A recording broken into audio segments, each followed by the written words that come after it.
Hello everyone and welcome back to a brand new video. So just before reading started, PG pulled off something that made the entire player base go like, surprise Pikachu. For those that don't know what I'm talking about, I'm referring to what you see in the background where they said that Omaros was basically the new go-to for timers and insinuate that the tower branch will no longer have as many timers. At least that's the plan for now, and it is subject to change as per Galileo. This also brings up the question, how does Sola compare to Omaros? But don't worry, I got you guys with more charts. I will be glossing over the charts a little bit because it's similar to my last video. First chart, once again, please note that I did have a little mathematical error on only the non-rider category. I have fixed it for this video though. I have also fixed it for other charts. I will post them on my forum thread and link that in the description box for those that want the fixed charts. Everything else is unaffected, but for those that didn't have a rider before, this just means that you benefit more, you save more, you break even easier. Special thanks to Emra, by the way, for pointing this out. Moving on to the next chart, once again we see the timers obtained from each line. The assumptions I made to get those numbers are in the footnote of the chart. For assumption 2 and 3, those assume that you're going for the best value claims, which are what I listed. And then once again we have our break-even chart based on the values in the chart beforehand, both charts beforehand actually. I do have the formula once again for those that want to check the math. Lastly, we have the return on investment chart. So overall, we come to notice that in comparison to the Draconics only option from my last video, this breaks even easier and sooner.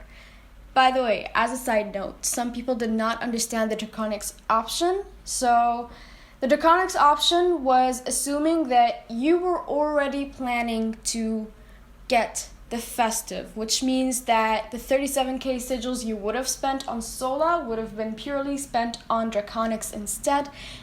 It also assumes that the Draconics will be the same conversion rating as last season. I believe it's been confirmed in the season stream at the very beginning of the season. I can't quite remember, but I think they did, so don't quite quote me on this.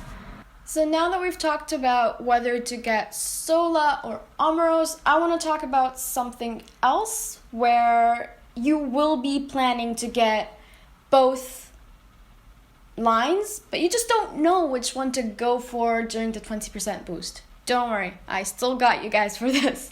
So the table shows the timers obtained if you get boosted Omaros and unboosted Sola, and it shows if you get boosted Sola and unboosted Omaros and the difference between them. Now that difference is very important because we are using it for our following chart that shows a break-even once again.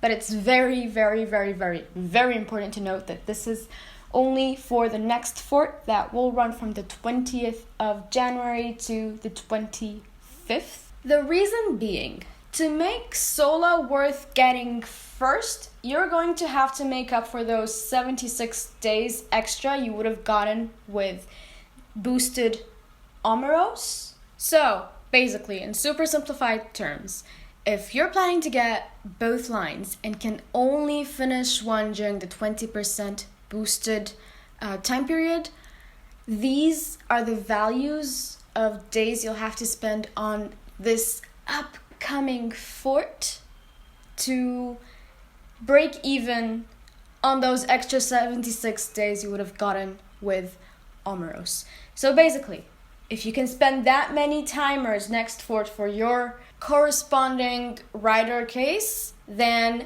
get Sola, because then you will net positive timers. If not, get Omiros first and then just finish Sola before next fort. well, the following 4th, the one that isn't 20th January. You get what I mean. The last thing I wanted to talk about was if there was a sweet spot for Omaros for you to like maximize gains of prizes. But interestingly, there isn't. Like for example, last season, the Tower Branch had a sweet spot where you could stop at I think price 45 for the best value for your sigils. But this line, let's just talk using numbers. This was actually made by Marian, not me. Shout out to him. He's amazing. He's been an immense help with my own charts, by the way. So basically what he does here is he lists out the prize number, the accumulating total of days for each prize, as well as the total sigils spent. And the last column shows the sigil cost per timer you obtain, which means that the smaller the number for that column, the better value you're getting. So taking a closer look, you see that value keeps increasing until price 40. And from that point onwards, it just keeps decreasing, which means that farther into the line keeps getting better value.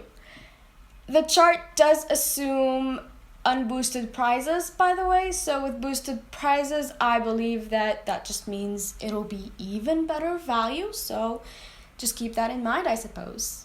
But yeah, I believe that's it for this video. I hope you guys found it helpful. As always, if you like what you see, please leave a thumbs up, subscribe, spread this video all around. Let me know what you thought in the comments. As a side note, for being part of GPF, I did get Omiros on loan for 2 weeks, so I'll try to put up footage. Stay tuned for that. And yeah, I hope everyone is doing well. Stay safe, fly high, and I'll see you guys in the next video.